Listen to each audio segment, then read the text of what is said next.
올해로 20년째를 맞는 런던의 대표적 문화행사인 토탈리 템스 축제가 한창입니다.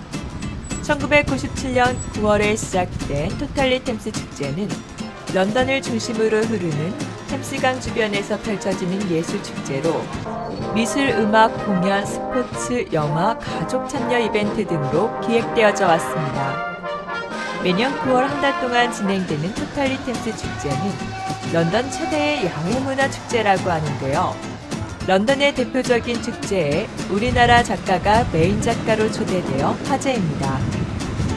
2016 메인 작가로 초대된 강익준 작가는 템스강 위의 작품을 전시하는 유일한 예술가이기도 합니다. 뉴욕에 기반을 두고 작품 활동을 하고 있는 멀티미디어 예술가 강익준의 신작 집으로 가는 길이 9월 한 달 동안 영국 런던 템스강에 설치됩니다. 35회 서울 아카데미의 대작전 조형언어의 하모니즘전이 지난 9월 20일부터 26일까지 한전 아트센터에서 전시하고 있습니다. 안녕하세요. 서울 아카데미의 회장 정태영입니다. 반갑습니다. 올해 여름에 굉장히 더웠는데요. 우리 서울 아카데미가 1982년도에 창립을 해서 2016년 35회째를 맞이했습니다. 이번에 35회째 한전 아트센터에서 백호전을 가지고 전시를 하게 되었습니다. 저희 서울 아카데미회는 이 무상 계열의 작가 선생님들이 40대에서 70대에 이르는 그 작가의 성향을 갖고 있습니다. 앞으로 더 발전된 모습으로 주로 한국 구상 작가들로 구성된 서울 아카데미회는 1882년 창립 이후 매년 정기전과 소품전을 진행해오고 있다고 하는데요. 이번 전시는 정기전으로 101명의 작가가 참여하여 모두 100호로 작품을 출품하였습니다. 이번 정기전은 대작전으로 작가의 역량을 한눈에 볼 수 있었을 뿐만 아니라 관객들로 하여금 시원한 한강을 보게 되어 기쁘다라는 호응을 얻었습니다. 3회를 맞이하는 2016 창원 조각 비엔날레가 14개국의 작가 116명의 참여로 지난 9월 22일부터 10월 23일까지 억주창생을 주제로 용지호수공원 및 성산아트홀, 문신미술관에서 32일간 개최됩니다. 창원 조각 비엔날레는 창원시가 주최하고 창원문화재단이 주관하며 문화체육관광부가 후원하는 행사로 지난 2010년에 시작한 문신국제조각 심포지엄으로부터 출발하였습니다. 이번 주제인 억조창생은 사물의 예술가의 혼을 불어넣어 예술작품으로 거듭 태어나게 한다는 포괄적인 의미의 전시 제목이라고 하는데요. 억조창생은 본래 수많은 백성들을 뜻하는 고어, 억조창생을 약간 비튼 것으로 오늘날의 예술 현상을 설명하는 키워드로 삼고자 하였습니다. 회화와 조각, 공예와 조각, 미디어 아트와 조각의 탈경계 현상에 주목하여 일상 속의 예술, 예술 속의 일상의 사건적 의미를 찾고자 하는 것이 목적입니다. 본 행사를 통해 관객은 이전까지의 수동적인 입장에서 벗어나 능동적인 위치에 놓이게 되고 예술의 개념 또한 더욱 광역화되길 바라봅니다. 신의 세계적인 공공미술 작가 그룹 프렌즈 위드위의 작품으로 지름이 20m에 달하는 초대형 보름달입니다. 달을 보며 소원을 비는 한국적 스토리의 착안에 컨셉을 잡았으며 4천여 시간에 걸쳐 제작되었습니다. 석촌호수를 찾은 관람객들이 한가위에 뜨는 보름달처럼 풍요롭고 여유로운 마음으로 행복과 희망을 느낄 수 있도록 기획되었습니다. 슈퍼문과 더불어 밤하늘의 별, 행성 등을 상징하는 8개의 천체의 조형물인 슈퍼문 프렌즈도 함께 불을 밝혔습니다. 슈퍼문 프렌즈는 둥근 모양, 물방울 모양, 오뚜기 모양 등 다양한 형태를 가진 8개의 조형물로 슈퍼문과 함께 석촌호수 동호에 불규칙한 우주를 상징하듯 불규칙하게 설치됐습니다. 슈퍼문은 전시가 시작되자마자 지금까지의 프로젝트 중 가장 폭발적인 인기를 끌고 있습니다. 러버덕이 관람객 100만 명을 돌파하기까지 10일이 소요된 반면 슈퍼문은 6일 만에 누적 관람객 100만 명을 넘어섰고 특히 추석 당일인 15일에는 슈퍼문이 금빛으로 빛나는 골든문 나이트가 진행되었습니다. 슈퍼문의 전시는 10월 3일까지 계속됩니다. 대한민국 예술원 회원인 조각가 윤영자 석주문화재단 이사장이 향년 92세로 고인이 되셨습니다. 홍익대 미대 1호 입학생이자 여성조각가 1호인 그는 모구의 이사장, 서울시 문화상 심사위원, 한국기독교미술회 회장, 한국여류조각가회 회장, 대한민국 미술대전 심사위원, 모건대학교 미술대학 교수 등을 지내셨습니다. 주요 작품으로는 한국기독교 100주년 기념탑, 경주 삼국통일관 석조탑, 춘천 소양강 다목적댐 기념탑, 권율 장군 행준대건비, 한국은행 건물 상전조각과 분수 등이 있습니다. 작가는 인간을 향한 사랑, 특히 모성애에 주목하며 작품 활동을 해왔으며 다양한 재료와 형태를 통해 풍부하고 아름다운 볼륨과 곡선을 독자적인 조형 세계로 구축했다는 평가를 받고 있습니다. 오랜 전통의 숨결을 이어가면서도 새로운 해석으로 현대적 감각을 더딥힌 작품을 제작하여 많은 사랑을 받았습니다. 그동안 캐나다 오타와시 초대전과 프랑스 르살롱 한국작가 초대전 등 개인전과 초대전을 500회 이상 열었습니다. 대한미술협회전 회장상, 국전 문교부 장관상, 예술문화대상, 보관문화 훈장, 대한민국 기독교 미술화상, 대한민국 예술원상, 서울시 문화상, 미술세계산 등을 받았습니다. 제24대 사단법인 한국미술협회 이사장 선거 출사표를 던진 이광수 작가의 광수생각 미술포럼 인사동 개소식을 찾아가 보았습니다. 이 후보는 출마해변에서 미술인들의 명예를 되찾고 회복시키는데 우리 모두가 하나 되어 한국미협의 미래와 비전을 위해 함께 나아가야 한다고 역설했습니다.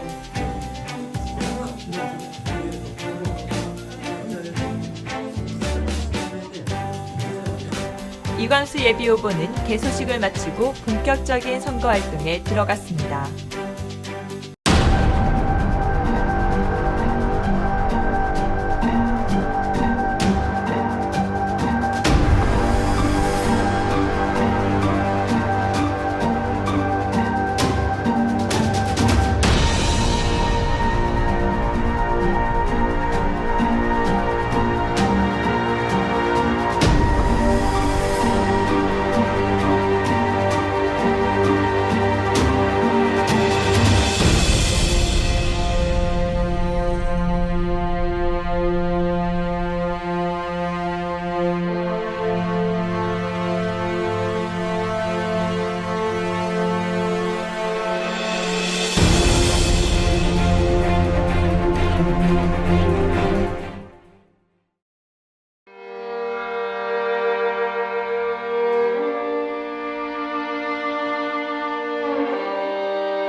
안녕하세요. 한국화가협동조합 이사장 황일옥입니다.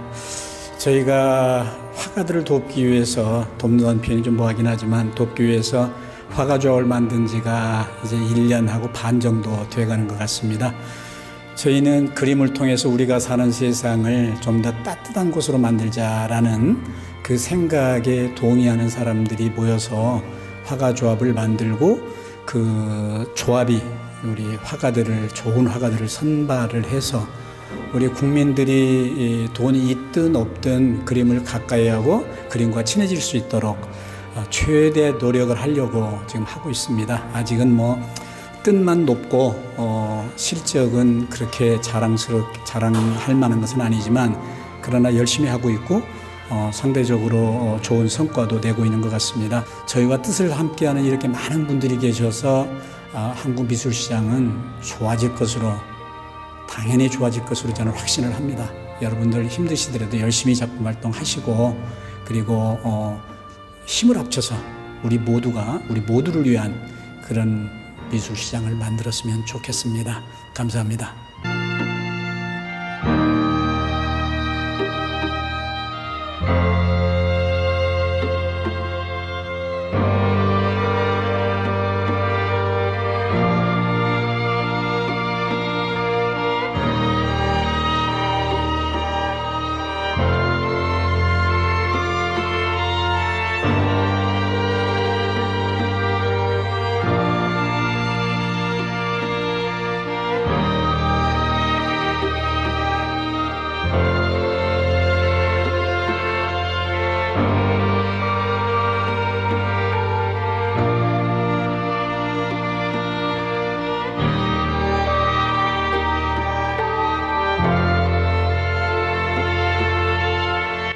한민족의 삶과 거기에 배어있는 그 문화를 끄집어내 그리려고 했기 때문에 제 그림은 완전히 그 한국적 정체성이 분명히 드러나는 이런 작품이라고 감히 말씀드릴 수가 있습니다. 아프리카 왔다 갔다 노나 멕시코를 갔다 노나 누가 봐도 이건 한국 그림이다 이렇게 얘기할 수 있는 바로 우리 민족의 삶, 문화 그걸 끄집어내 그린 것입니다. 네, 우리 함섭 선생님은 이 평생을 이 한지를 작업을 하시는데 마침 여기 국계절에서 개근하시는데 우리 시청자들을 위해서 또 후배들을 위해서 이 한지 작업을 하는 우리 선생님의 철학이라고 할까? 예.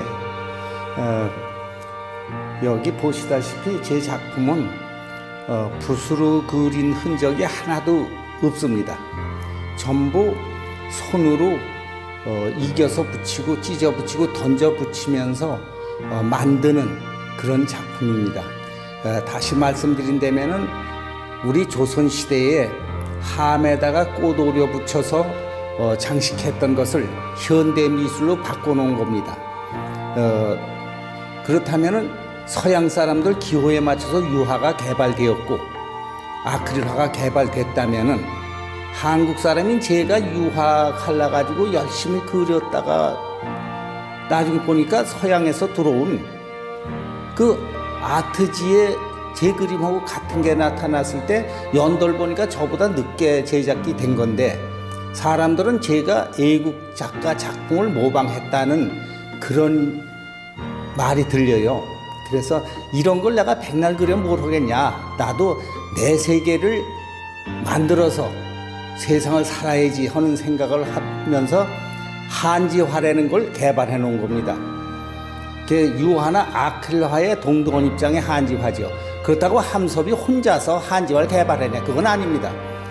80년대 넘었으면서부터 우리 작가들이 한지를 많이 다루기 시작해서 한국 한지화가 협회를 만들면서 열심히 작업들을 해왔죠. 거기에 그저 앞에서 뛰는 주자일 뿐입니다. 그렇다 보니까 국제 페어를 나가게 되면 자기네들이 안 하던 짓을 해놓은 걸 보고 외국인들은 상당히 좋아하죠. 그리고 여기 나온 작품들 글씨 하나하나는 전부 연습해서 놔뒀던 걸 올려 붙이는 거죠. 여기 이 누런 이 브라운 계통의 색깔들은 우리 조선시대의 그 초상을 보면은 뒤서 색을 칠해서 앞으로 배 나오게 만드는 이런 게 있었습니다. 그런 식으로 속에서 발라놓고 위에다 딴 종이를 얹어서 두들기면서 배 나오게 만드는 그런 그 방법을 같이 썼고 여기에 이 진한 이런 색감들은 화공염료로 염색한 건데 상당히 그 염색이 잘 돼 있습니다. 그래서 손에 묻는다든지 손에 안 묻는 거는 빨리 바르지 않는다는 이야기가 되고 여기 중간 색조들은 전부 식물성에서 얻어진 우리나라 전통 염료, 전통식 염색을 한 그런 종이들입니다.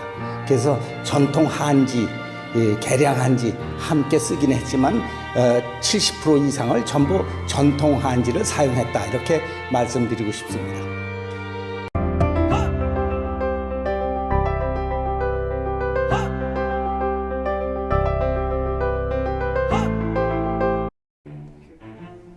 백남준전 점선면 TV전이 지난 7월 5일 개막해 오는 2017년 2월 5일까지 백남준 아트센터에서 전시됩니다.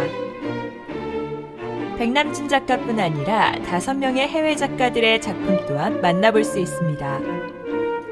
특히 이번 전시에는 그동안 자주 소개되지 않았던 백남준의 드로잉과 회화 작품들이 전시됩니다. 이중감각전이 오는 9월 22일부터 10월 28일까지 전시됩니다.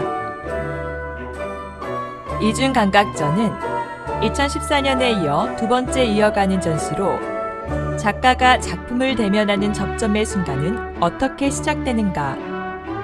우리가 작품을 마주했을 때 시각적 감각 외 또 다른 감각의 자극은 무엇인가? 라는 질문을 던지는 전시로 기획됩니다. 제3회 창원 조각 비엔날레가 억조 창생이란 주제로 지난 9월 22일 개막해 오는 10월 23일까지 용지호수공원 성산 아트홀 문신미술관에서 계속됩니다. 부대 행사로는 창원 시민의 추억 조각, 커뮤니티 아트, 어린이 조각 놀이터, 아티스트 워크숍, 비엔날레 시민 투어, 프리마켓 등 친구, 연인, 가족들이 함께할 수 있는 다양한 행사가 준비되어 있다고 합니다. 한국을 대표하는 단색화의 차세대 작가 김춘수 개인전, 몸의 미학, 울트라 마린이 지난 9월 1일부터 오는 10월 22일까지 더 페이지 갤러리에서 전시됩니다. 2016 해외미술특별전 스찬전이 지난 8월 26일부터 오는 10월 16일까지 성남 아트센터에서 전시됩니다. 이번 전시는 중국 전역과 해외를 아우르며 활동 중인 중견중진의 작가 13명이 참여하여 13인의 독특한 개성과 시대의 정신이 녹아든 수작 등을 통해 동시대 지역 미술의 현주소를 수평적으로 이해할 수 있도록 기획됐다고 합니다.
아이고 어려워합니다. 아이고 먼 길 오셨어요? 아이고 뭐 이렇게 그냥 대고를 전왔네. 예, 예. 아, 방송 그 개국 축하드립니다. 아이고 예, 고맙습니다. 예. 한번 보셨어요? 예, 예. 아이고, 너무 좋더라고 방송. 맞습니다. 예, 예, 앞으로 많이 좀 이렇게 봐주시고 밀어주십시오. 예, 예. 가만히 있어 이 집을 한번 이렇게 훑어봐야 되겠네. 어이구 여기 언제 이사 오셨어요? 올 4월에 이사 왔는데 4월에? 예, 이제 적응하다 보니까 아직 그 뭐 안착은 안 된 것 같습니다. 여기 그럼 1층, 2층, 3층이네? 예, 예. 1층은 갤러리고 갤러리고. 예. 예. 2층은 작업 공간이고 작업 예, 공간. 3층은 숙소. 숙소. 예. 예. 그러니까 들어가서 좀 이렇게 또 구경하도록 하죠. 또 얘기도 나누고. 예. 들어갑시다. 예, 어서 오세요. 예. 예.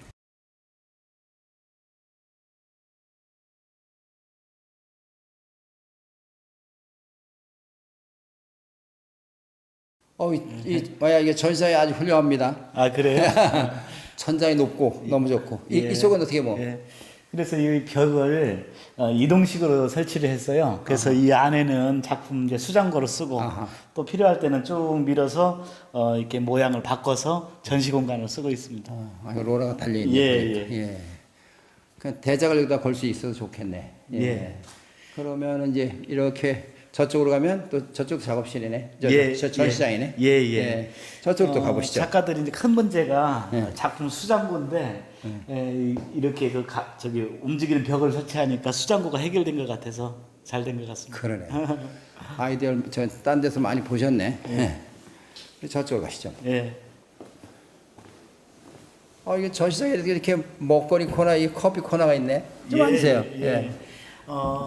이 공간은 이제 전시 걸려진 그림들도 감상하고 여기 차 마시고 또 이제 제가 술 좋아하니까 한잔 하는 바같이 이렇게 설치를 해놨습니다. 여기 누룽지가 있네. 그러면 어느 작가는 가니까 노래방도 있던데 노래방 없어요? 노래방은 없고 저기 사실 이 공간이 천장도 없고 이런 것은 큰 작품 할 때 그렇죠. 가구도 들여놓고 큰 작품을 여기서 하고 작은 작품들은 2층에서 하고 2층에서. 그런 공간입니다. 하여간 어느 작가 같더니 그냥 노래방이 그냥 지하에 엄청 크더라고. 누구라고 얘기는 못하겠지만 그냥 농담했습니다. 이거. 이쪽으로 나오시죠. 이거 작품 이쪽에 있네.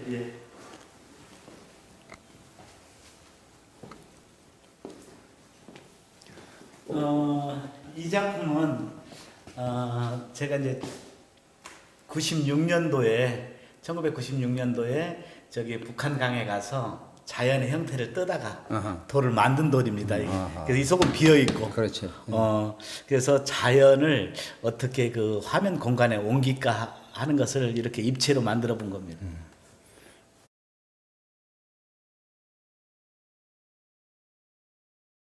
바로 쏟아질 것 같으네. 그래요?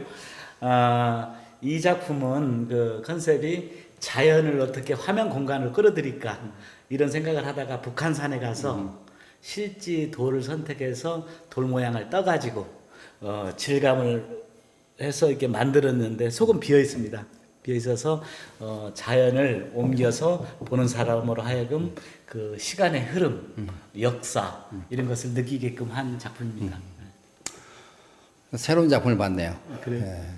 이건 몇 호나 되나요? 엄청 크네. 이 작품은 사이즈가 한 500호 정도가 되는데 사실 2층에 올라가기가 좀 힘들어요.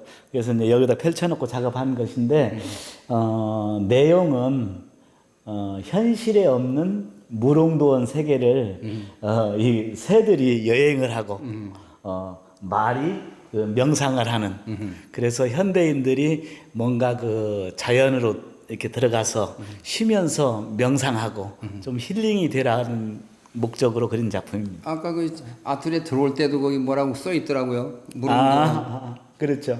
무릉도원을 거닐다. 거닐다. 그래서 저희 집 그 당호라면 당호고 문패에 이 집에 들어오면 무릉도원에서 노는 기분 그렇게 해서 무릉도원을 거닐다 이렇게 간판을 걸었습니다. 그래. 근데 그러면 저 복숭아도 갖다 좀 심어야 되겠네. 복숭아 나무 있으나. 그래서 주로 밖에는 이제 소나무, 매화나무 이렇게 심어놨습니다. 이 방은 서재면서 제가 그 쉬는 장소입니다. 그래서 책을 본다든지 뭔가 요새 SN 시대에서 그 컴퓨터를 한다든지 하는 방이고요. 그래서 조용하게 그 큰 소파와 작품 한 점만 딱 이게 정면에 걸어놨습니다. 저 작품 내용은 거제도를 가다 그런 그 책 표지로 나온 그림인데 거제도 풍광 속에서 그 새들이 여행하는 내용의 그림입니다. 사실 저는 그 책을 많이 본다든지 공부를 한다든지 그런 것은 잘 못해요. 그래서 뭔가 책을 보더라도 글자보다는 그림 위주로 많이 보고 그래서 공부하고는 좀 거리가 멀지 않나 그렇게 생각합니다.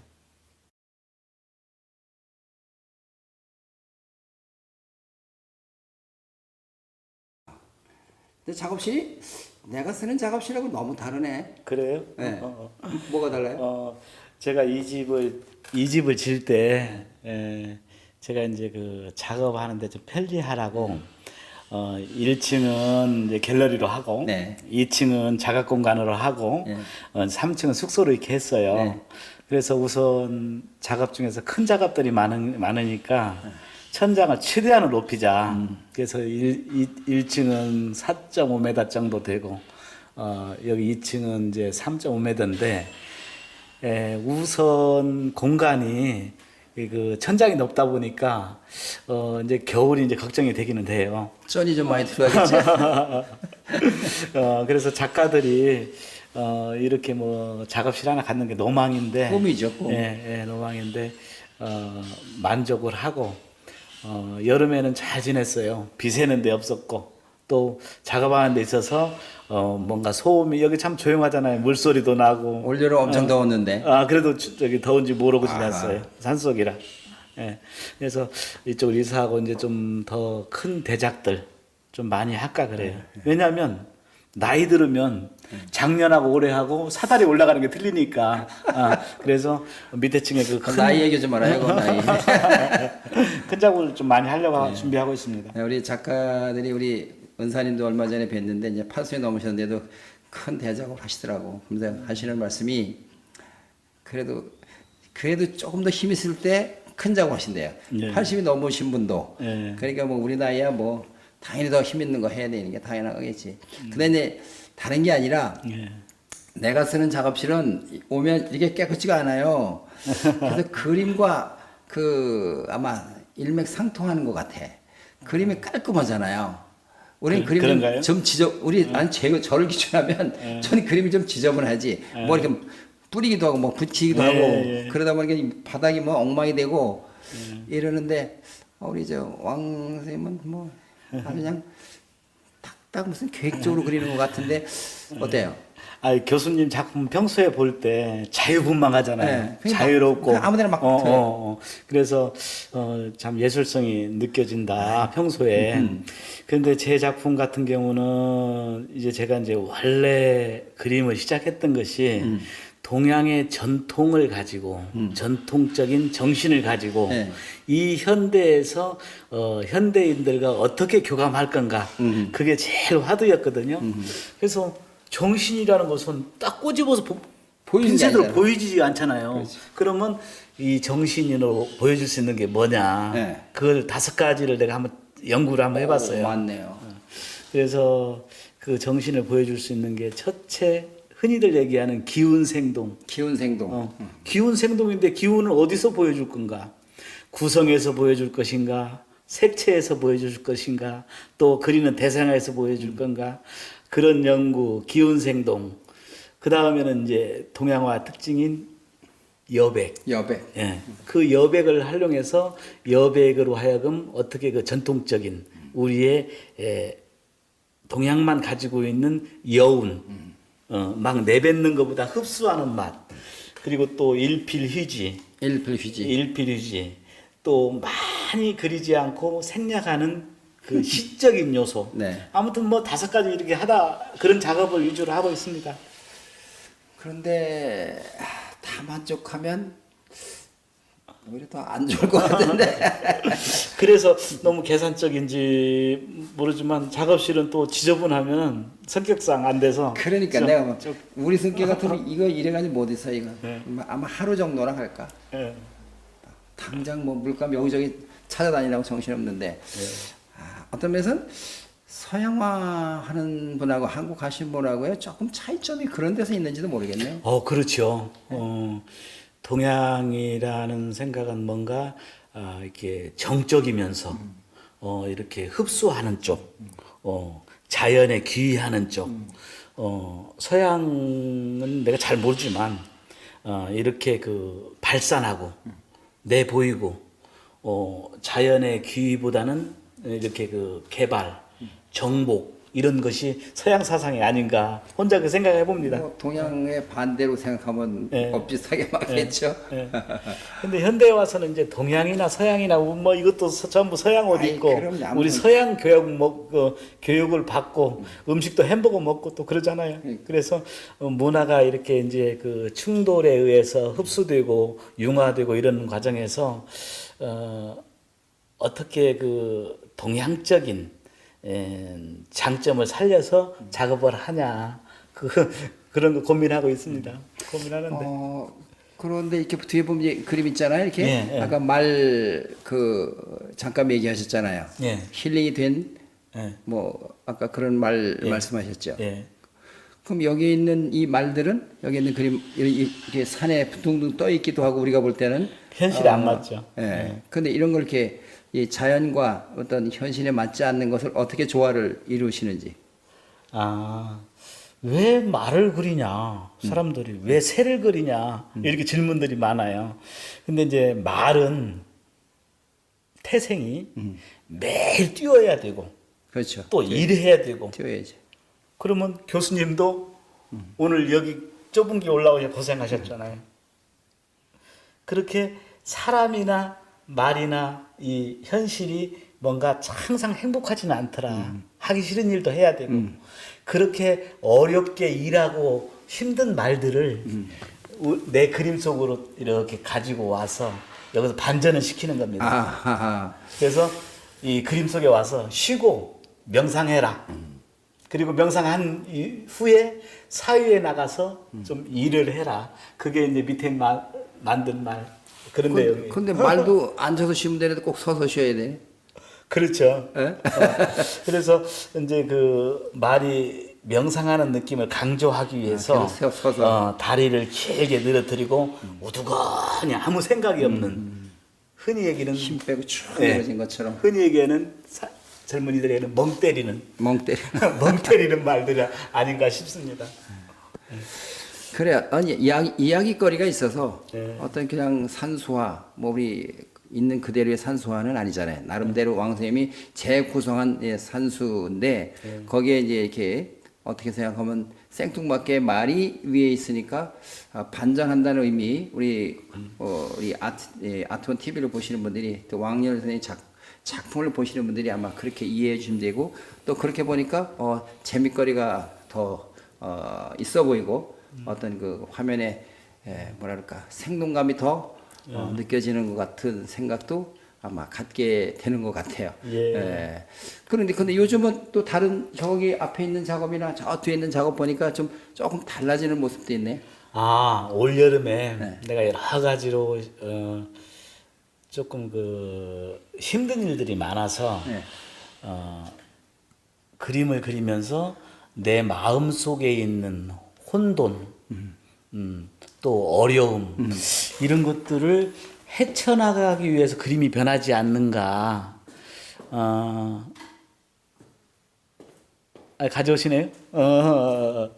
이 재밌는 그림 저기 내가 하나 설명해 드릴게요. 우리 그 막내 아이가 길에서 고양이를 만났는데 너무 힘들어서 고양이가 삐쩍 말랐더라고요. 그래서 데리고 와서 며칠 같이 있다 보니까 너무 하는 동생도 재미있고 그래가지고 이제 고양이를 한번 담아봤어요. 그래서 이 밖에 있는 이런 터치들은 이 세상에 누가 버렸는지 모르지만 세상의 어려움 거기서 꿋꿋하게 버티는 우리 고양이. 그래서 지금은 우리 집에 와서 좀 잘 먹고 그래가 살이 포동포동 쪘습니다. 이제 말랐을 때 그린 거예요. 아까 양양이라던데. 양양. 그래서 이름도 몰라가지고 그냥 양양이라고 부르는데 아주 그 사람들한테 애교도 많고 지금 잘 놀고 있습니다. 예. 저는 이렇게 그 양양이 때문에 고양이 때문에 또 새로운 그 작업의 세계를 또 이렇게 알려주는 그런 계기가 되려는지도 혹시 모르겠네요. 그래서 이게 뭐 좋은 작품일지 모르겠지만 작가가 새로운 식구, 무슨 강아지가 온다든지 고양이가 온다든지 또 같이 생활하면서 서로 느낌, 이것이 그 화폭에 나타날 때 또 좋은 작품이 되지 않을까 그런 생각을 합니다. 저는 개인적으로 우리 이렇게 뭐 자유분방한 걸 더 좋아하다 보니까 예. 작품이 너무 좋은 것 같습니다. 아이고 아트원 방송에 이런 걸 좀 소개하게 돼서 영광입니다. 네, 한번 잘 나갔을 거로 생각이 됩니다. 그리고 앞으로 뭐 큰 전시 계획이 뭐 또 있으시면? 내년도 2017년도가 중국하고 우리 대한민국하고 수교 25주년입니다. 25주년. 4반세기네. 예, 25주년인데 참 시간이 많이 흘렀죠.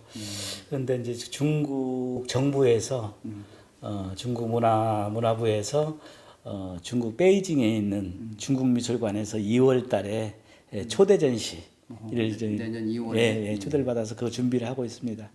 그래서 이제 중국에 간간히 전시는 했지만 정부 초청으로 중국에 제일 가는 미술관에 초대전을 받아서 좀 어깨가 무거워서 지금 그런 준비 좀 하고 있습니다. 혼자 개인전? 예. 그때 우리 아트원 TV 우리 스태프님도 좀 모시고 가요. 좋죠. 그럼 대대적으로 보도할 테니까. 예. 원래 좀 농담 삼아 얘기지만 능력 있는 작가들은 내가 파리에서 전시한다 그러면 조선일보도 뭐 4대 일간지 기자를 대동하고 가더라고요. 예, 그렇죠. 예. 뭐 그게 이제 자의반 타의반 뭐겠죠. 뭐 100% 뭐 하는 건 아니겠지만 그래서 뭐 어떤 그 전시하는 것도 중요하지만 우리 작가들이 홍보하는 문제에 대해서 좀 신경 써야 되겠다. 내가 50을 가졌으면 150을 얘기하는 뻥튀기 하는 사람도 있지만 50을 50답게 보도하는 것도 어려워하는 작가들이 너무 많으니까 그래서 이 아트원 TV가 그런 역할을 50을 그대로 보도해주고 또 때로는 50을 60으로 보도할 수 있는 그런 좀 방송이 됐으면 좋겠어요. 그래서 농담 삼아 얘기했지만 가능하면 우리도 이제 좋은 작가들이 해외에서 전시한다 그러면 직접 가든가 아니면 특파원이 거기서 누가 자료를 보내주던가 그렇게 해서 국내에 자꾸 보도하고 인터넷 방송이니까 어디서든지 뭐 전 세계에서 볼 수 있는 거니까 또 그런 장점도 있는 것 같아요. 그렇죠. 작가가 작품 전시를 하고 이렇게 그냥 뭐 창고에 보관하고 별 의미가 없고 작품 전시를 한다는 것은 실제 전시장에서 많은 관람이 있고 또 SNS나 방송이나 이런 들 통해서 많이 홍보가 되고 그래서 지난 7월에 제가 그 선한한 개인전 때 주한 중국 대사관에 와서 그 문화 참사관께서 정식으로 초대를 한다는 것을 얘기를 하면서 한국에 있는 매스컴이나 지인들을 많이 같이 초대를 했으면 좋겠다. 그런 말씀을 하셨어요. 그래서 이제 그렇게 얘기를 했는데 이제 정확한 취재나 이런 것들은 이제 중국 대사 그 경비나 모든 경비는 중국에서 다 되는 거니까 그래서 같이 가서 이렇게 좀 한국 문화도 알리고 또 중국에서 이렇게 활동하는 모습도 우리 그 방송을 통해서 보여줬으면 하는 게 제 바람입니다. 근데 우리 왕 작가님이 중국하고 이렇게 특별한 인연이 어떻게 돼 있나요? 저보고 누가 그래요? 성이 왕씨라 중국성이라는 거. 저보고 이제 왕씨 왕가가 많지 않잖아요. 예. 근데 그래서 중국의 짜장면 왕씨냐고 물어보는데 저는 사실 고려 왕건 후손인데 왕건, 네. 2조 초에 우리가 왕조가 멸망하면서 저 전라북도 진안으로 피난을 갔었어요. 그래서 한 600년 동안 벼슬도 못하고 우리 선조들이 고생 많이 했죠. 그래서 그러다 보니 키가 작잖아요. 씨가 자라져가지고 여담입니다. 그래서 중국에 이렇게 그 자주 전시도 하고 그런 것들은 뭐냐면 이 아시아의 문화가 산업혁명 이전에는 전부 서양으로 흘러내려갔어요. 근데 산업혁명이 일어나고부터 거꾸로 서양에서 문화가 들어왔어요. 이제 다시 이 아시아의 문화가 다시 일치월장을 해서 다시 서양으로 밀려갈 것이다. 그 시초가 뭐냐면 이게 한류지 않은가. 한류 때문에. 한류 그런 생각을 해요. 우리 그 아시아 문화가 5,000년 역사를 가지고 있어요. 미국이 200년 역사입니다. 200년 100년, 200년 된 지가 한참 됐네 벌써. 그래서 좀 아이러니한데 아시아의 그 경제가 올라서면서 이 아시아의 문화가 대단하게 이렇게 발전하리라고 생각하고 있습니다.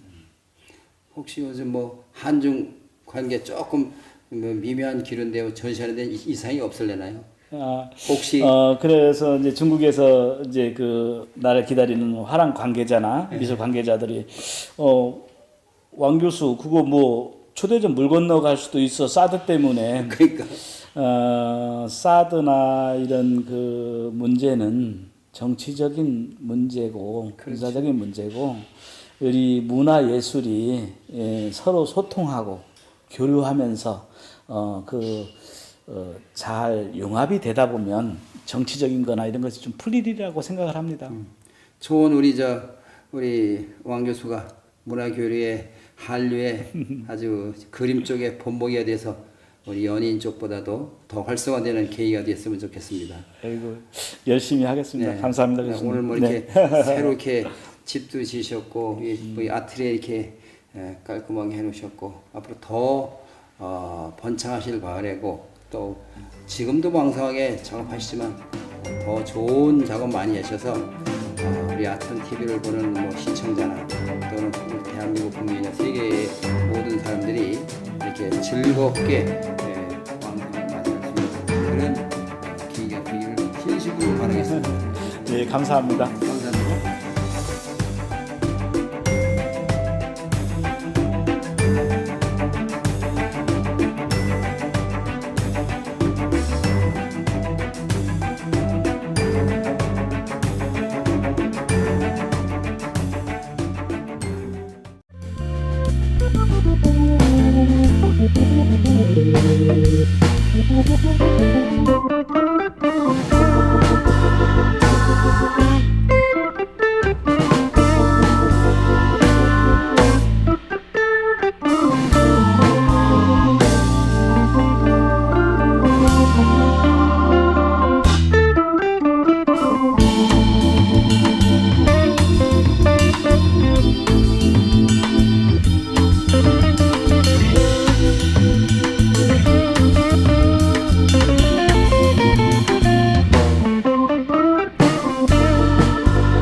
그래서 2차원적인 것과 평면과 공간에 관한 그런 얘기라고도 볼 수 있어요. 내 작품으로 인해서 더 그것이 발견되지고 또 새로운 그 생의 즐거움을 느꼈으면은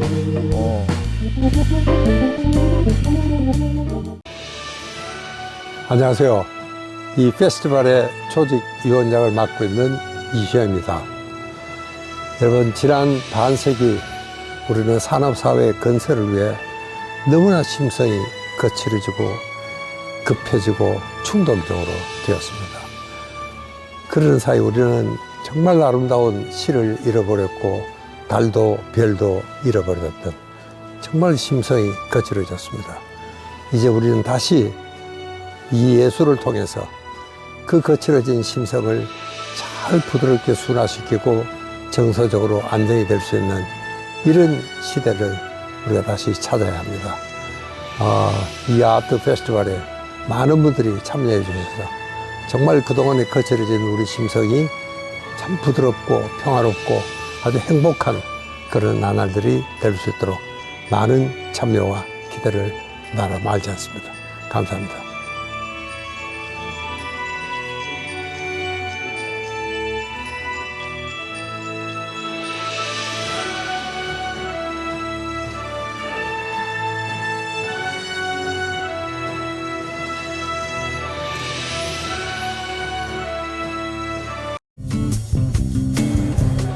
네, 저는 서울시립미술관에서 현재 열리고 있는 미디어시티 서울 2016이라는 전시 코디네이터를 맡은 김정현이라고 합니다. 이번 전시는 2년에 한 번씩 서울시립미술관에서 열리는 미디어시티 서울이라는 전시고요.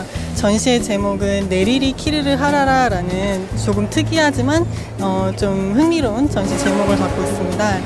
이번 전시는 서울시립미술관 서소문 본관뿐만 아니라 남서울 분관, 그리고 북서울 미술관, 그리고 난지 창작 스튜디오까지 전 분관에서 동시다발적으로 열리고 있고요.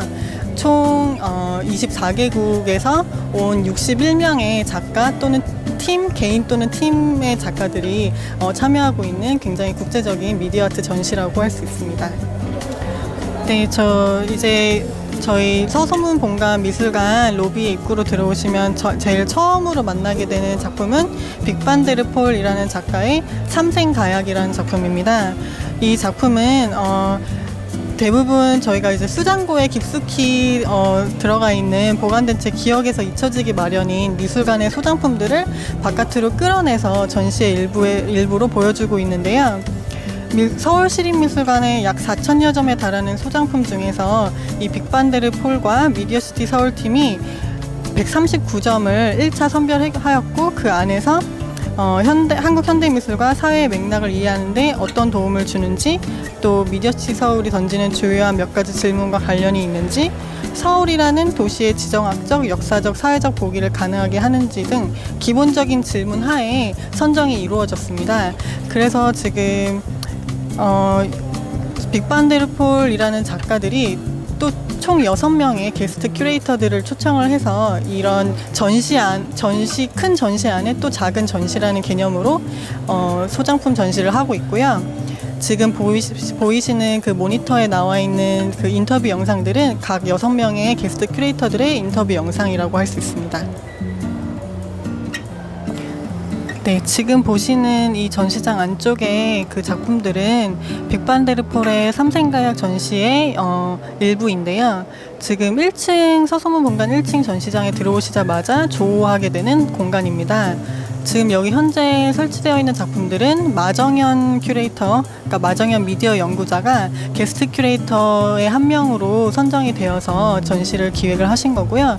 지금 설치된 작품들은 영상, 또 조각, 그림, 사진, 기타 등등 다양한 매체의 작품들로 구성되어 있고, 이 전시 같은 경우에는 2주 정도 저희가 9월 18일까지 이 전시가 계속 유지가 될 거고 9월 20일부터는 또 정소연 SF 소설가가 기획하는 또 다른 전시가 열릴 예정입니다. 그래서 2주에 한 번씩 새롭게 작품이 바뀌게 되고 새로운 전시를 맞이할 수 있게 되는데요.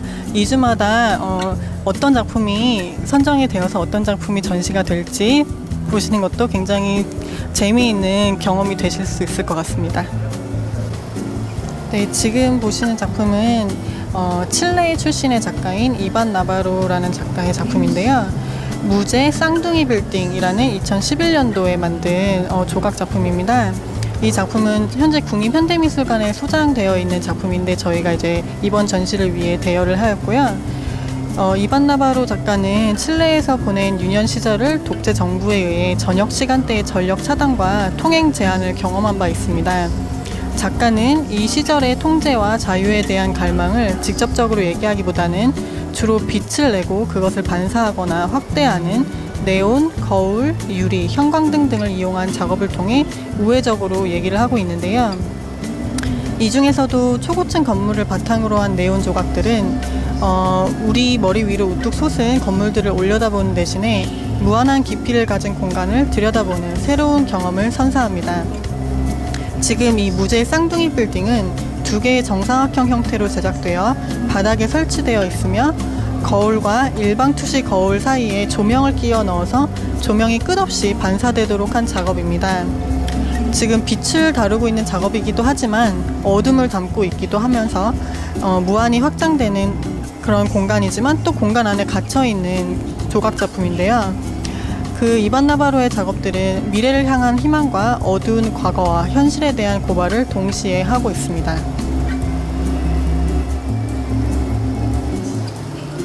네, 이 작업은 프랑스 출신의 작가 나타샤 니직의 작업인데요. W 노래라는 작업입니다. 이 작업은 그 퍼포먼스 영상 설치로 구성되어 있는데요.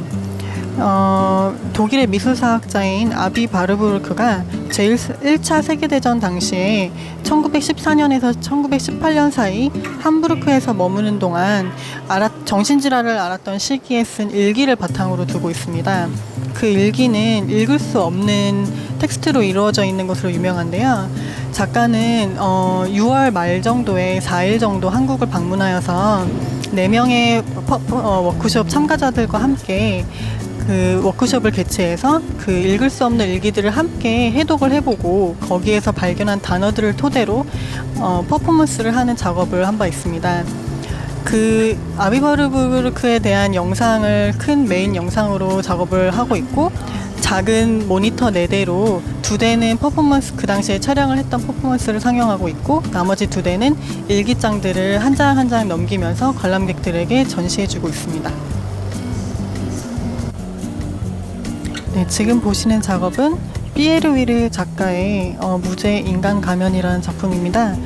그 무제 인간 가면의 배경은 2011년 후쿠시마 원전 사태 사고 이후 폐허가 된 도시인데요. 사람의 흔적을 찾아볼 수 없는 유령 도시를 배경으로 사람 얼굴 모양의 가면을 쓴 원숭이가 유일하게 등장하는 작품입니다.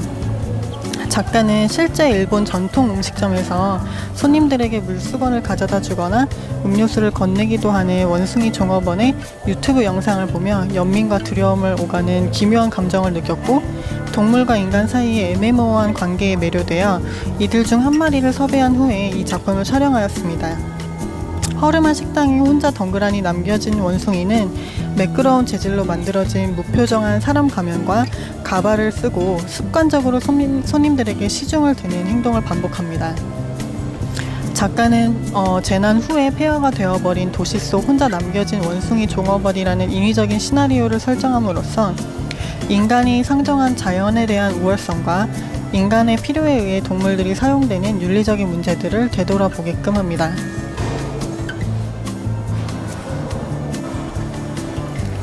이 작업은 한국 작가인 김실비 작가의 작품인데요. 60진법에 따른 연애편지, 작고 따뜻한 죽음, 계시의 나날과 자매라는 세 작품이 동시에 상영되고 있습니다. 이 김실비 영상의 설치작은 종교의 탈을 쓴 자본주의적 패권에 대한 가짜 예찬이라고 할 수 있는데요. 이는 갈수록 낯설게 가속되고 있는 정치, 경제, 기술적 생존의 조건을 견디기 위해 시도하는 방책입니다. 이 작업은 공공공간의 광고나 인터넷 짤방 등의 형식을 연상시키는 일종의 디지털 필사본인데요. 그 설치에서 양식화된 글, 경전 또는 연애편지의 역할을 담당합니다. 지금 모니터에서 나오고 있는 그 숫자 옆에 이제 글이 이 작품에 해당되는데요. 일련 번호로 정리된 59개의 조항은 변형된 음계의 전자 알림이 울릴 때마다 하나씩 다음으로 전환됩니다. 그리고 작고 따뜻한 죽음은 경전에서 파생된 미술사적 혹은 종교적 도상으로 공간을 점유하는 이미지입니다.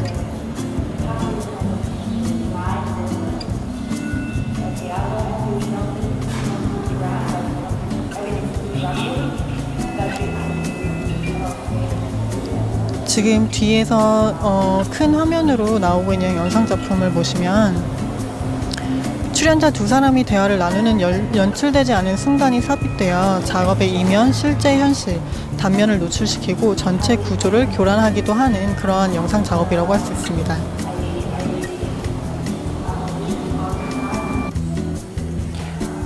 네, 지금 보시는 작품은 에드와르도 나바로의 말들은 거짓말을 하지 않는다라는 작품이고요. 이 작품은 이제 퍼포먼스 용도로 작가가 제작을 한 거고, 저희 난지천 공원에서 9월 3일 그리고 10월 16일 이틀에 걸쳐서 퍼포먼스가 예정되어 있습니다.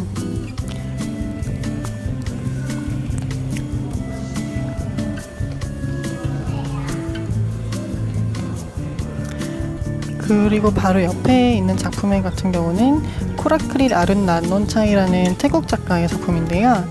웃긴 이름을 가진 사람들로 가득 찬 방에서 역사로 칠하기 3이라는 긴 제목을 갖고 있는 25분 정도 되는 영상 작업입니다. 그리고 지금 청바지 천으로 만든 쿠션과 그 다음에 플랫폼이 하나의 작품으로 이루어져 있는데요. 작가들은 이제 이 쿠션에서 관람객들이 편하게 누워서 영상 작업을 관람하는 것을 하나의 컨셉으로 잡고 있고요. 작가는 이 비디오 작업에서 가상의 캐릭터이자 작가 자신의 또 다른 자아이기도 한 젊은 태국 화가 찬트리를 통해 실제와 허구의 경계가 모호한 이야기를 풀어나갑니다. 작품 처음에 작가가 페인트를 뒤집어 쓰고 이제 강가에 서 있는 화면으로 시작을 하면서 끝날 때도 똑같은 화면으로 끝나는데요. 이는 현재 태국에서 그림을 그린다는 것의 의미가 무엇인지, 그리고 그림이 그려내는 현실과 가상의 세계란 무엇인지 등에 대한 질문을 던지는 듯 보입니다.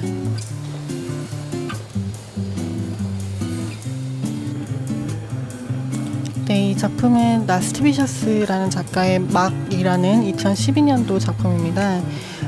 계속해서 변하는 원색 배경을 바탕으로 한 남자가 검은색 실루엣으로 등장하는데요. 그는 이제 노래에 맞춰 춤을 추거나 움직이는 형상을 보입니다. 그리고 두 개로 변형되어 마치 거울을 마주보고 선 것처럼 대칭을 이루기도 하고, 또는 여러 개로 복제되어 서로 겹치기도 하는데요.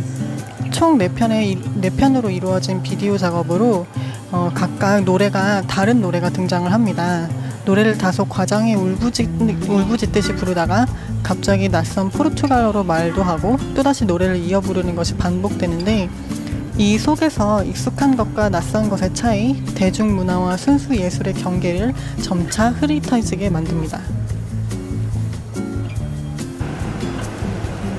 네, 이 작품은 영상 작업과 3개의 패브릭으로 이루어진 하나의 설치 작업입니다. 우슬라 메이어라는 작가의 작품인데요. 곤다라는 제목의 작품입니다. 이 작품은 특별한 내러티브를 형성하지 않고 원색의 이미지들, 박물관에서 볼 법한 고대 조각상, 패션 화보 촬영 장면 등을 반복적으로 보여줌으로써 뇌리에 깊은 인상을 남기는 동시에 묘한 긴장감을 불러일으킵니다. 어떤 사이키델릭한 영상, 사운드가 함께 얹혀진 등장인물의 대사가 작품의 주요한 부분을 차지합니다. 이 작품에 등장하는 네덜란드 출신의 트랜스젠더 모델 발렌틴드 힝그를 중심으로 5명의 모델들이 등장하는데요. 작가는 어떤 성적 전체성이 모호한 그런 그 주인공을 캐스팅을 하는 것이 목표였고, 거기에 딱 걸맞는 네덜란드 출신의 트랜스젠더 모델을 발탁한 것을 굉장히 중요하게 생각하고 있다고 했습니다. 변화무쌍한 이미지들과 함께 맞물리는 건조하지만 힘있는 인물들의 대사는 그들이 꿈을 꾸고 있는 것인지 아니면 꿈 자체인지 분간할 수 없는 시공간을 초월한 듯한 세계로 관객을 이끕니다.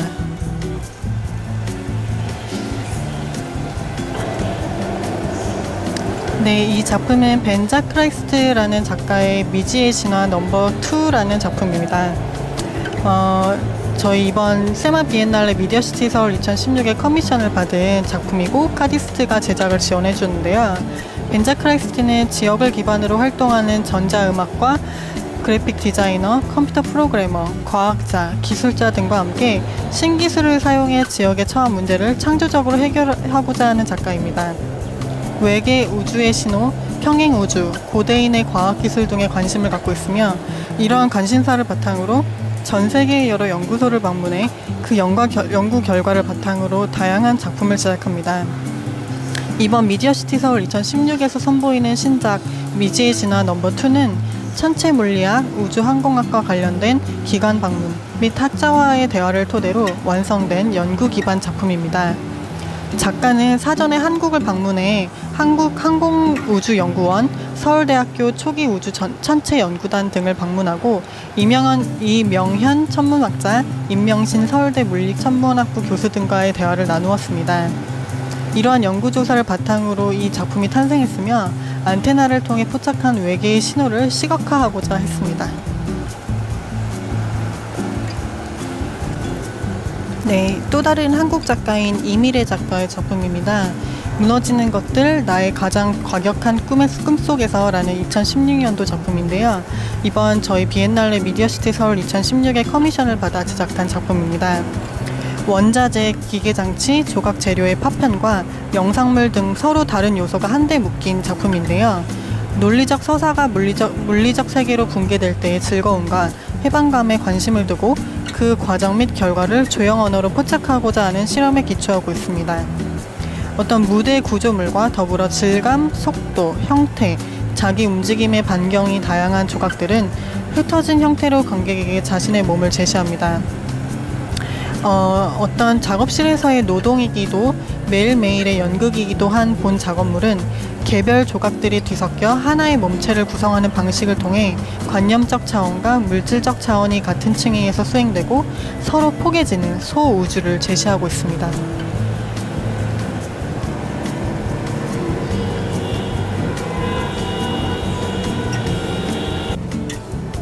네, 크리스틴 썬킴 작가의 기술을 요하는 게임 2번이라는 작품입니다.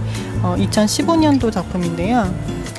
이 작품 같은 경우는 뉴욕을 기반으로 활동하는 사운드 아티스트인 크리스틴 썬킴이 사운드를 하나의 매체로 새롭게 실험하며 인터랙티브 사운드 퍼포먼스를 선보여왔던 작업입니다. 여기서 지금 기계가 4개의 기계가 설치되어 있는데요. 이 기계에 녹음된 크리스틴 썬킴의 이야기를 듣기 위해 관객이 온몸을 사용해 균형을 잡으며 벽에서 벽으로 연결된 선을 따라 움직이도록 고안된 작업입니다. 수화로 대화하기 위해서는 우리가 전혀 다른 방식으로 듣고 말해야 하는데요. 즉 입과 귀뿐만 아니라 눈과 손, 때로는 온몸을 사용해야 합니다. 이 작품은 이러한 다른 방식의 듣기, 새로운 방식의 소통을 이야기하고 있습니다. 이와 함께 선보이는 10점의 드로잉은 미래라는 단어가 포함된 일종의 시와 같기도 하며 단어와 선을 이용한 작곡 악보 같기도 합니다.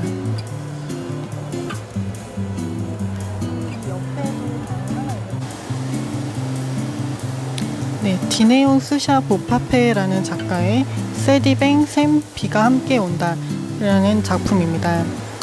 이 작품 같은 경우는 작가가 직접 저희 현장을 방문해서 한국에서 작품을 제작을 했고요. 이 작가의 설치 작업은 젠더, 섹슈얼리티, 정치, 인종 등의 주제를 다루고 있습니다. 다양한 재료를 이용해 제작한 조각은 작가의 여러 사물에 대한 관심과 의미 부여의 방식을 엿보게 합니다. 이와 함께 벽면에는 다양한 종류의 아프리카 꽃이 프린트된 스티커가 붙여 있는데 이는 마치 아프리카를 표현한 새로운 3D 지도 같기도 합니다. 작가는 남아프리카 공화국에서 아파르트헤이트에 반대해 투쟁하던 시절 주로 불려졌던 노래 아자니아 중 케이프에서 카이로로, 모로코에서 마다가스카로 아자니아, 우리의 목소리, 땅, 존재, 우리는 바주카포를 통해 얻을 것이다 라는 가사에서 영감을 받았다고 합니다. 이를 통해 관객들은 단일화된 아프리카 대륙이라는 유토피아적인 생각에 대해 반문해 볼 수 있을 것입니다.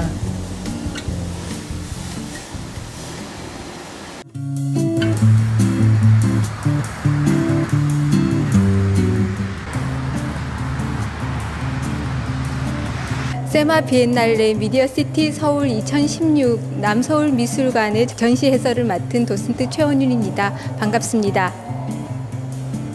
비엔날레 미디어시티 서울은요, 2000년에 그 첫 출발을 한 이래로 올해로 9번째를 맞는 전시입니다.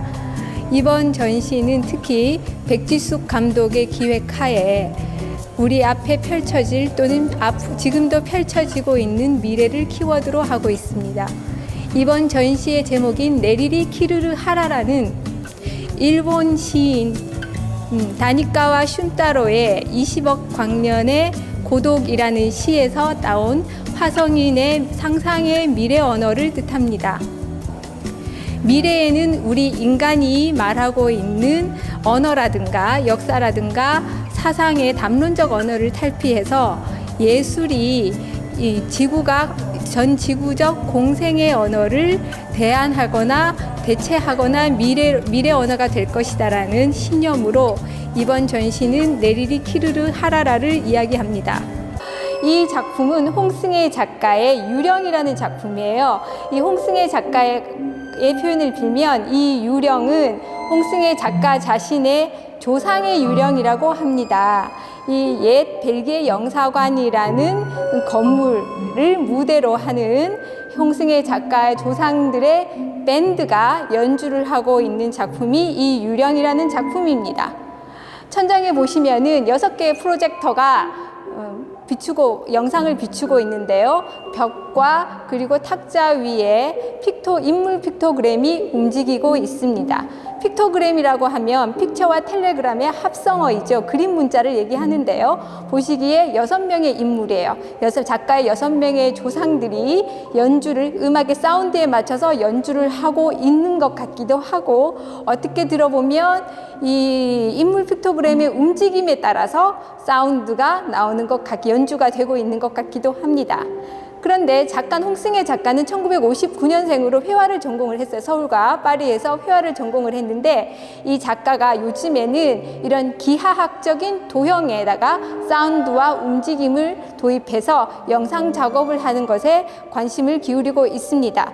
작가가 회화를 전공했는데 이렇게 영상 작업을 할 수 있는 것은 미디어의 발달로 인해서 포토샵이라는 공간에서 인물 픽토그램을 이끌어냈고요. 그리고 이 사운드는 애플의 그 작곡 소프트웨어가 있어요. 게라지 밴드라는 작곡 소프트웨어에서 이렇게 작곡을 쉽게 할 수 있었던 겁니다. 그래서 전공자가 아니어도 이렇게 미디어의 발달에 도움을 빌면 이렇게 공감각적인 그런 영상을 충분히 만들어낼 수 있다는 현대 문명에 대한 예찬이기도 하겠지만, 역시 조상의 유령들이 연주할 수 있는 것을 우리가 이렇게 음산하기도 하지만 또 이질감이 크게 느껴지지 않는 그런 많이 들어본 듯한 음악을 들을 수 있는 것이 과거와 현재와 또 역시 미래도 결국은 연결될 수 있다는 것을 보여준다고 하겠습니다. 김주현 작가는 1965년생이고요. 원래는 조각을 전공한 작가입니다. 그런데 최근에는 이 각각의 우리 세상에, 우리 주변에 존재하는 각각의 개체들이 서로 연결되어 있다는 것을 보이면서, 점과 선으로 연결되어 있다는 것을 보여주면서 그 연결된 형상을 조각으로 보여주는 그런 연구를 하는 작가입니다. 그런 연구를 통해서 미술의 영역을 확장해 간다라고 보시면 될 텐데요. 대표작으로는 이렇게 토러스라는 작품과 그리고 경첩, 그리고 생각의 그물이라는 작품이 있습니다. 대표작의 제목만 들어봐도 이 작가가 연결과 관계를 중시한다라는 것을 엿보실 수 있을 텐데요.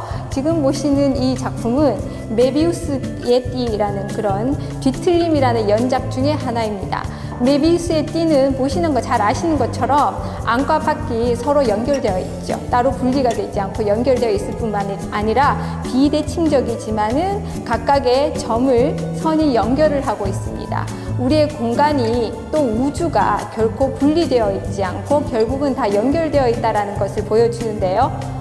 결국은 우리 인간과 주변의 모든 것들이 상호 순환하는 그런 연결되어 있다는 것을 보여준다고 하시고, 작가는 한묵 작가입니다. 한묵 작가는 들어보셨는지 모르겠지만 우리나라의 이번 전시에서 유일한 남성 작가, 이번 남서울미술관에서 전시되는 유일한 남성 작가이기도 하지만요, 우리나라에서 피카소를 처음으로 소개한 그 추상화의 대부 또는 대가라고도 할 수 있습니다. 피카소를 소개하다니 연세가 많으신가라고 생각을 하실 텐데요. 1914년생이에요. 지금 덕수궁 국립현대미술관에서 전시가 되고 있는 백년의 신화 이중섭 작가가 1916년생인데요. 1914년생인 한묵 작가는 아직도 생존해 있습니다. 이 한묵 작가는 이중섭 작가와 아주 막역한 사이였는데요. 이중섭 작가가 마지막으로 청량리병원에 입원을 시킨 분이 이 한묵 작가이고요. 그리고 사후에 그 처리 수습까지 다 한 작가가 바로 한묵 작가라고 이야기를 합니다. 그리고 이 한묵 작가는 원래는 풍경화와 인물화를 주로 그렸었는데 1955년에 홍익대학교 미술대학 교수로 임용이 되어서 후학 양성과 작품 활동을 병행을 하다가 61년에 그림에만 전념하기 위해서 파리로 이주를 했다고 합니다. 그리고 그곳에서 그림을 그리다가 1969년에 전 지구인에게 아주 충격적인 그런 뉴스를 접하게 되지요. 바로 1969년에 아폴로 11호가 달에 착륙하는 사건이었는데요. 그 사건을 보고 이 한묵 작가는 이제 공간이라는 것이 땅과 하늘에만 국한된 것이 아니구나. 땅과 하늘에만 국한하는 것은 이게 지구인의 생각일 뿐이구나. 그래서 공간을 이제는 우주로 확장해야겠다라는 생각을 했다고 합니다. 그래서 보시는 쪽에서 왼쪽에 보이시는 이 작품은요, 번개탑이라는 작품인데요. 1973년 작품이에요. 1969년에 그 아폴로 달 착륙 이후에 73년도에 그린 번개탑이라는 작품이에요. 이 작품은 서울시립미술관에 소장하고 있는 작품인데요. 아주 원색적인 색채로 보시면은 원이 콤파스로 그렸다고 합니다. 콤파스로 그려서 아주 자연과 우주의 에너지를 표현하고자 했다고 하는데요. 강렬한 색채로 강렬한 에너지를 느끼실 수 있을 것 같아요. 그 다음에 오른쪽에 보이는 이 작품은 공간이라는 작품인데요. 1981년도 작품이고 지금은 국립현대미술관에 소장하고 있는 작품입니다. 네, 이 작품의 작가를 보시면 로빈스 찰스와 엘리 스타이너라고 나오는데요. 로빈스라는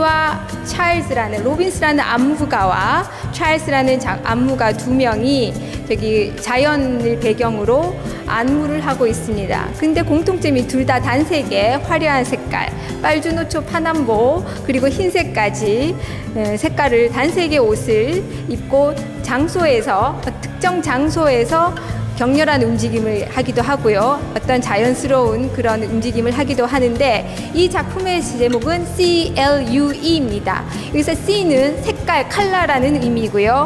L은 장소, 위치를 얘기하지요. 그래서 단색의 옷을 입은 두 명의 안무가가 특정 장소에서 인간의 움직임을 표현을 합니다. 근데 이 장소에서 인간의 움직임이 어떤 흔적을 남기느냐인데요. 색깔을 보시면 강렬한 대비가 이루어지는 색채는 인간이 강렬한 흔적을 남긴다라고 생각을 하시면 될 테고요.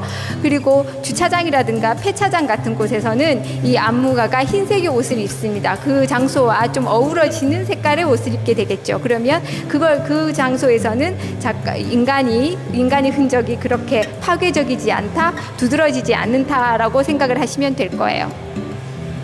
그리고 여기에 보시면 공동 제작자로 A.L. 스타이너가 있는데, 스타이너는 이 두 안무가의 퍼포먼스를 촬영한 작가입니다. 원래는 이 작가도 화가이기도 하지만 이 퍼포먼스를 촬영하고 편집한 공동 작가이고요. 그리고 이 배경에 흐르는 음악은 핑키스라는 그런 그룹 사운드가 연주하는 음악입니다.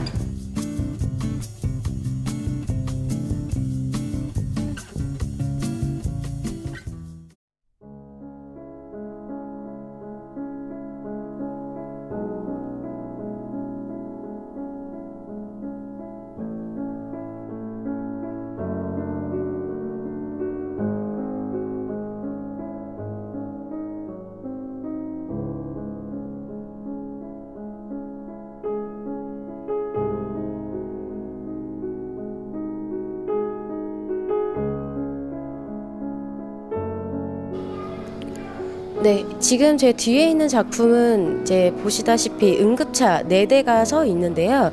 이 작품 같은 경우에는 리자냥 작가가 이제 어머니께서 아프시고 돌아가시는 그 일련의 과정들을 굉장한 슬픔을 이제 예술로 승화한 작품인데요.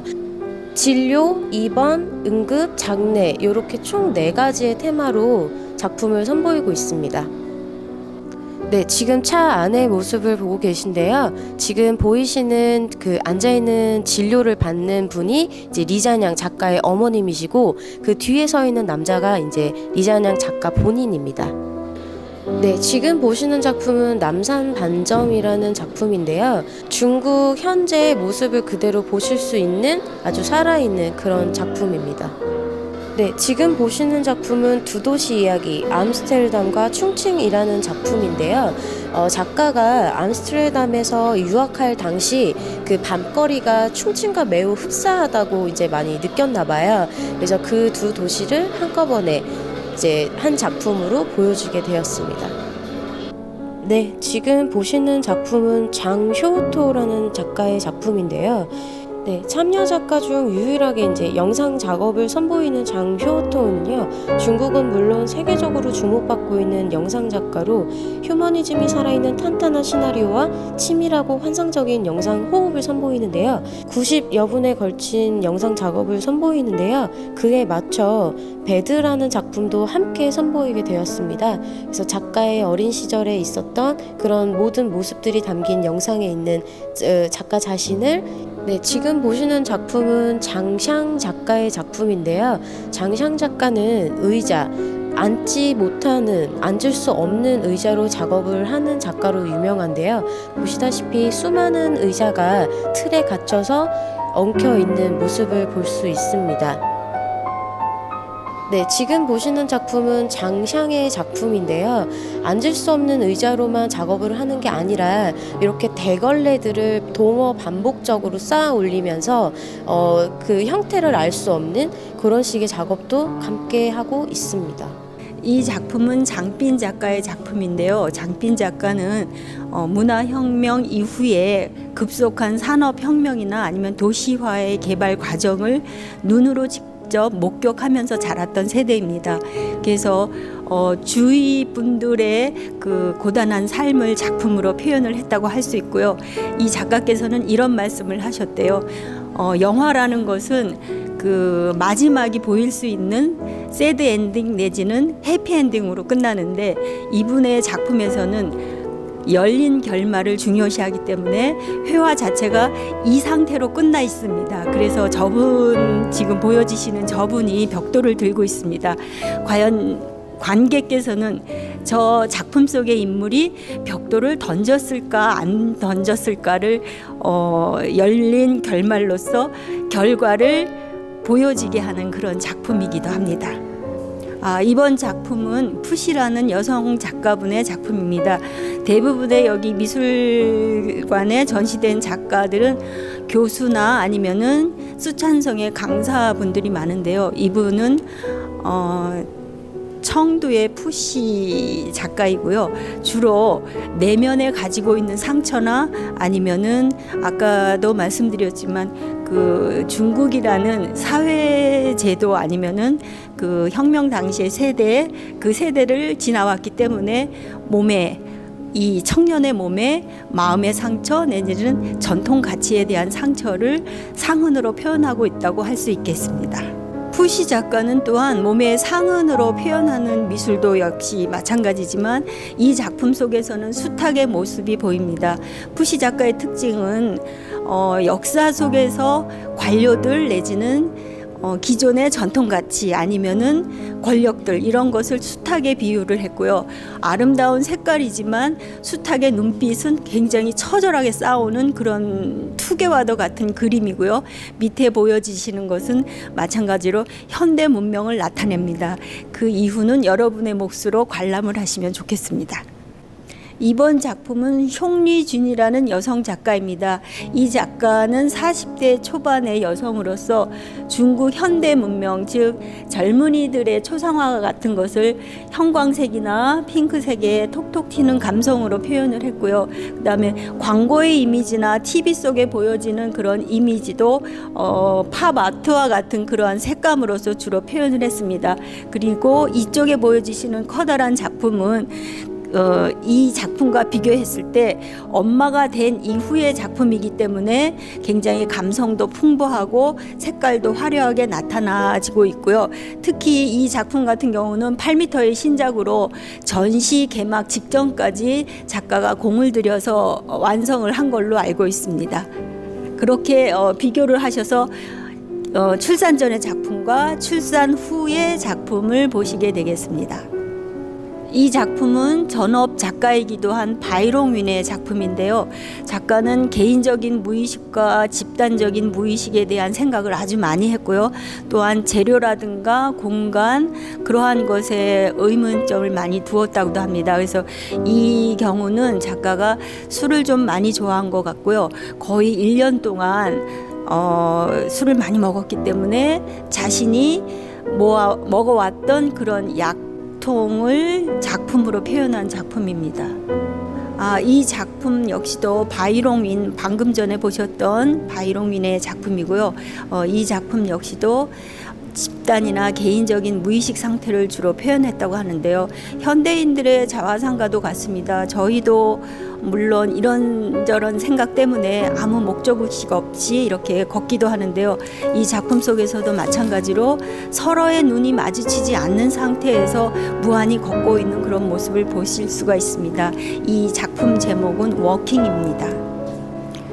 스촨 지역의 러시아의 롱츠우빈이라고 하는데요. 이 작가 역시도 중국 현대 젊은이들의 초상을 보여주는 작품으로 주로 인물 위주의 표현을 하였습니다. 여기 보여지는 작품은 어린아이의 모습이지만 마오쩌둥의 오마주를 표현한 작품이고요. 옆쪽에 보여지는 작품들 역시도 중국 현대인들, 즉 젊은이들의 인기인 아니면 연예인 아니면 우상과도 같은 그러한 사람들의 모습을 아주 세밀하게 잘 표현하고 있습니다.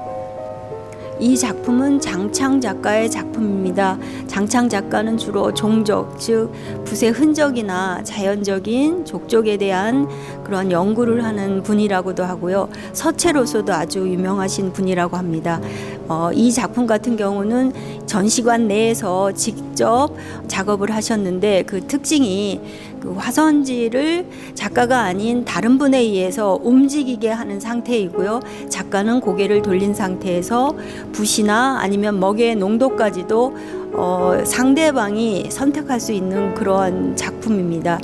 그렇게 해서 보여지는 자연적인 모습이 여기 보여지시는 그 수묵화의 느낌도 나고 서체의 느낌도 나는 이러한 작품이 되겠습니다. 이번 작품은 자오싱타오의 작품입니다. 이 작가의 특징은 주로 우리가 일상생활에서 보여지는 이 지금 비닐에 덮인 플라스틱 쓰레기통 아니면은 껌종이 또는 플라스틱 의자 가벼운 것에 대한 것입니다. 그렇지만 실제 만져보시거나 들어보시면 무게감이 상당합니다. 껌종이 같은 경우도 우연한 기회에 주머니에서 작가가 어느 휴지 조각 같은 것을 발견했는데 그게 바로 껌종이었다고 하네요. 그것이 재미있는 발상으로 이렇게 보여지는 작품이고 전혀 가볍지 않은 무거움이 담겨 있는, 즉 우리가 알고 있는 인식의 틀을 좀 깨고자 하는 그런 작가의 작품이라고 할 수 있겠습니다. 이번 작품은 팡마오쿤의 작품입니다. 이 작품 같은 경우도 주로 지인의 아주 편안한 일상을 주로 작품으로 세밀하게 그리는 작가이기도 한데요. 거울 효과를 통해서 우리 그리스 로마 시대의 나르키소스의 신화와도 같은 그런 역할을 하는 작품인데요. 거울 속에 비친 자기의 모습에 반하는 그런 나르시즘적인 작품이기도 하고요. 이쪽에서 보여지는 자정이라는 작품 역시도 마찬가지로 편히 보이는 일상 속에서 본인은 거울을 바라보며 이를 닦고 있지만 저 안에서는 자기 자신이 제일이지 않을까라는 그런 나르시시즘적인 작품이 보여지고요. 특히 재미있는 것은 작가의 눈을 관람객이 직접 마주치시고 오른쪽으로 천천히 움직이신다면 작가가 의도한 화면 속의 눈동자가 저를 따라오는 좀 특이한 배치가 마련되어 있는 그런 작품이기도 합니다. 이번 작품은 정리의 작품입니다. 이 작가는 화면에서 보여지듯이 몸은 어린아이의 모습 같지만 얼굴은 중년의 모습을 하고 있는데요. 작가는 어린 시절의 모습과 현재의 나의 모습을 중첩시키면서 현재의 자화상을 그리는 그런 작가이기도 합니다. 사진 속에 보여지는 다중 노출과도 같은 그런 화면이 보여지는데요. 그러면서도 심각한 표정 또는 피곤한 눈동자를 통해서 세상이 그렇게 호락호락하지만은 않는 삶이고 그렇다고 해서 너무 편하게 살고 싶지도 않은 작가의 의지가 담겨 있는 그런 작품이라고 할 수 있겠습니다.